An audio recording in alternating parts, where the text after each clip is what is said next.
Now, this is what I really wanted to get to. So, what I wanted to do today was go over welder qualifications. How do I get a certification? What do I have to do? I don't want this to be some sort of mystery. And for some people, this is a mystery, right? So, I'm going to go over some very general guidelines. So, each code or standard or whatever it is requires they have different requirements for each code or standard. So, the most common code or standard is AWS D1.1. AWS is what? American Welding Society. AWS D1.1 is the code for structural steel. Okay, what is the size for structural steel? You guys remember thickness range? 3/16 and above is considered structural steel. 3/16 and below, sheet. Okay, so AWS D1.1 is essentially the welder's Bible. Okay, we get everything and all of the codes and processes that are done stem from this. Okay, so there is a general D1.1, and usually it does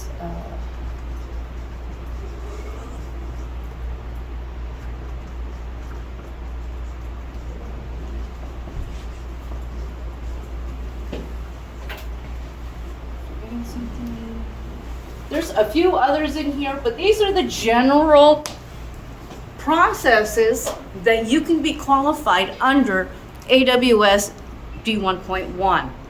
These are all structural processes. They can be used for structure. Okay? That also means that we can be qualified. And the one qualification I actually put up here for you guys. Okay? So this talks about what we do. Okay, so ultimately for the D1.1, you get 2 plates and they are beveled. And a backing bar. Okay, and as you can see, we have a 1/4-inch root opening. Now, we can do 2 different thicknesses, and it qualifies us differently. I don't know if I put the qualifications on here. I did. If you guys go to the one table, it says table 410. This one right here. See that? Okay, so now what it says is welder and welder operation qualification. So it says if we qualify on a plate all the way on our left-hand side, whether it's a groove or a fillet, what position we decided to do the test in, and what it qualifies us for. So if we look, if I go do a complete joint penetration, CJP, groove, and I do 3G and 4G, it qualifies me for all positions in a groove. It will also qualify me for a partial joint penetration, all fillet welds. Okay. Now, if you look, it says fillet, and if I do a 3F and a 4F, it doesn't qualify me for any type of grooves. It only qualifies me for fillets. Okay. So this is how the qualifications go. So, in general,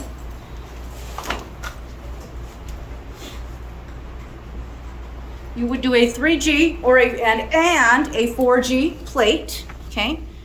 And I don't know if this has thickness limitations on it. It probably doesn't. And there's a thickness limitation. So if I do a 1/2-inch plate, here it is. The next one, 411, it talks about the thickness of materials.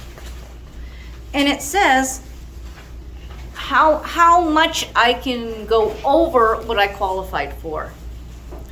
So it says if I qualified on a 3/8 inch plate, the maximum I can run is 3/4 of an inch. So usually we will qualify either on a 1/2 inch or a 1 inch. If I do a 1/2 inch, it qualifies me all the way up to 1 inch. If I qualify on an inch plate, it makes it unlimited. What does unlimited mean, guys? Without limits, right? Which means if I qualify on a 1 inch plate, I can weld this thick if I want. It allows me to qualify for different things, okay? Usually like GMAW may not be qualified on a 1 inch plate, it would be qualified on a 1/2 inch plate, okay? But that way you guys get an idea of what's being asked of you when you want to get a certification. Now this is under D11, okay? So it's a 3G and a 4G weld, inch plate, vertical up and overhead, okay? That gives you a D11 qualification. Now, just because you're certified, does that get you a job? No. What gets you the job? Your skills. Your skills, exactly. That also means that test. So you guys want to make sure that you continue to practice. Even though you're certified, that certification, all it does is keeps the door from hitting you in the ass on the way out. Okay, in true honesty, you know, there's a lot of guys, I got a certification, well now you need to pay me $30 an hour. That boss is gonna look at you like you're a nutcase. Okay, really, you guys need to make sure that, yeah, I am qualified and I do understand how to do this and I know how to do this correctly. Being certified also means sticking to your moral guns. Perfect example. Probably about 10, 15 years ago, highway in San Diego was being created. And for some reason, this company decided that they needed to hurry up. They said, the city said, or whoever said, hey, we're gonna double or triple, we'll give you like $1.5 million, $2 million if you guys finish 6 months early. So of course the boss is pushing his guys along, You know, completed, got everything done, and then for some reason, somebody was checking something. And they saw a radiograph, an x-ray, that was x-rayed on one of the columns. It had an error right at the end. Well, went and checked, 300 of these errors were on the same side. They had duplicated all of the x-rays. So then, kind of spurred some more investigation, right? It doesn't seem right to me. So they decided to x-ray through the concrete that had already been poured for this highway. 95% of those welds were bad. In the end, the highway was torn down. The welder, the inspector, the x-ray guy, and the owner of the company all went to prison. You gotta stick to your guns. If you know it's not right, don't do it. Because you know what? We don't realize that what we create, someone can be driving in, living in, what have you. And you know, that's what we need to make sure that we're going to be safe. Just think about it. Think about if you were the welder, your family was on that bridge and that bridge collapsed because you didn't have the balls to say, hey, this isn't a good weld, I need to fix it. But you guys need to have integrity in what you do. Integrity is imperative. There's one thing I don't do. I don't fix wheels. People say, well, why? You can fix it. Let me tell you why. I can fix a wheel, and I can fix that crack because you hit a really nice pothole with your aluminum rims, right? Fix it up nice and pretty. But I'll guarantee, a couple months later, hey, it's cracked, but it's not cracked in the same place. It's cracked on the other side of the rim. What did we do? We changed the stress of our material. We put a heat affected zone in there. We changed it. Now, think about it. It's my family, those are my kids in that car, and I had a blowout because that wasn't done right. Could you live with it? Stick to your guns. It's really important. Okay, so D11, okay? So we get a plate, and it's usually about a 6-inch plate like this, and you guys are gonna fill it up. And then, we actually get to cut it up. I don't know if I have a picture. This picture here, right here, it shows these little lines in here. And it says side bend specimen. So what happens is, this is your weld right here, okay? And what we do is we get and cut 1 inch off each side. Okay, and then we cut a little slice, 3/8 of an inch. Okay, and we grind them and we polish it. And if you notice, it shows on this page what our specimen looks like. Okay, so now it looks like a bar like this. Okay, and it tells us, hey, guys, you need to put a little bit of a radius on this, because if you don't, when they bend it, it will crack. Okay, so it's all radiused nice and pretty for us to go. So you guys can see what we're doing.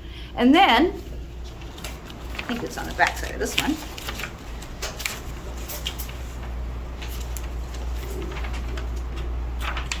We stick it in a jig. Okay, sometimes they're wrap around, sometimes they're plunge. We have a plunge one here, okay? So what it does is it has this plunge like this, and we put our plate like this, and then there's like that, okay? And we push our plate through there, okay? So what happens is that our weld, so if we look at our piece like this, all right?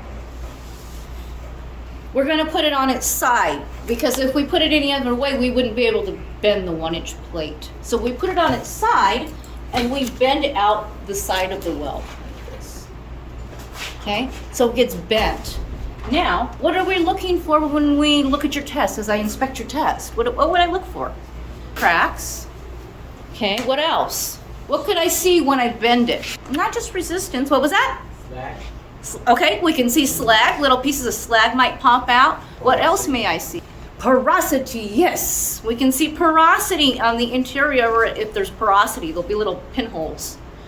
What else? There's a couple of them, 2 of them that are really important. Incomplete fusion and incomplete penetration. So, when we have our nice pretty weld right here like this, if we don't penetrate down into the root, and when we take this off, it'll just kind of be missing a little chunk in here. And it'll just be a void, okay? We also need to make sure that it's hot enough, because not only are we filling it up to the top, right? When we look at it, we can actually see the penetration that goes into the material itself. And if it's not hot enough, it'll actually just pop out. So then you just have this weld metal chunk that pops out. So now, we're all human, right? We all make mistakes, yes? Especially when we weld. I'll tell you right here, okay? The codes and standards also develop what's called acceptance criteria. When does a discontinuity become a defect? When it surpasses the code or standard. Good, excellent. When it surpasses the code or standard. What does that mean? Well, shit. All right, now let's apply this code or standard to the D1.1. If I'm taking a certification test and I have less than 1/8 of an inch in a discontinuity, it is acceptable. The only thing that is not acceptable are cracks. And there's a special thing that says if it cracks on the edge edge right here of the bend. It has to be less than this or that, but no cracks, okay? You have to pass visual examination first, okay? That means no porosity, no overlap, none of the stuff that I would want to see on the outside of my weld. And then on the inside, if there's a piece of slag or, you know, a piece of porosity, as long as it's less than 1/8 of an inch, you still pass, okay? So I want you guys to understand, we're human, we make errors, and little errors can happen. There's an acceptable amount, okay? So I don't want you guys to freak out when you start making a test and going, this isn't perfect, okay? Remember, these tests are made to do what? What are these? What does the test mean when I'm doing a weld test? What is this meant to do? To simulate the actual thing. When we put it in a fixed position, whether it's vertical or overhead, what are we doing? We're simulating a building, right? Because we know this is structure, we're going to be working on a building. We're simulating it stuck to the wall. Because you know what? You can't turn a building. Okay? So they want you to be able to perform that in the manner that it's done. What if we're talking about sheet material? What is sheet material? What size? Okay, 3/16 and below is sheet. Okay, D1.3. D1.3, sheet steel. I want a qualification in it. What do I want? What should I do? Well, they qualify in a very different way. What you have to do is a vertical up, an overhead, and a vertical down, butt, lap, T, corner, and a flare bevel on the center of the weld. So if I have like a T-joint, you just make a weld right here for 1 inch. It comes out to like 15 or 20 little teeny tiny welds that you must make to be qualified. Now, this is much different when we qualify this, right? Is this a groove? What is this? Fillet, right? If it's a fillet, can I cut it like this? Can I cut it in the same way? No. So what we do is we do a fillet weld break test. Well, actually, so if our fillet is like this, we actually smash it together until it breaks. And we're gonna look for what when we break it open? Well, it's gonna be cracked, we're breaking it. Fusion and penetration? Fusion, penetration, discontinuities. So they're gonna look at it in the same way that we looked here for discontinuities, and of course there's an acceptable amount. And usually AWS is pretty good about acceptable amounts of discontinuity, and usually no more than 1/8 of an inch, okay? There are certain types of discontinuities for everything. Okay. All right, what about TIG? Some of you guys are totally into TIG. How do I get qualified for TIG? Okay, so D17.1, aerospace gas tungsten arc metal welding, had actually been taken from what's called a mil spec. The military had provided a specification and was used civilian side for such a long time. So in the late 80s, early 90s, they got together with the military and said, we're gonna do a civilian code, okay? And it's gonna be from this mil spec. And it's gonna be D17.1, okay? D17.1 talks about all sorts of TIG welding, hot wire welding and such, okay? Tells you all the specifications, everything you wanted to know. The one thing is that there's nothing that is pre-qualified. Pre-qualified means what? We qualified it by testing, right? We took it to our test kitchen and we qualified that joint. There's nothing that we can take a picture of and use, which means as an employer, they have to create their welding procedure and they have to have it qualified. And then, as you as the welder, you must qualify to that WPS. WPSs for TIG usually require by material and thickness and joint.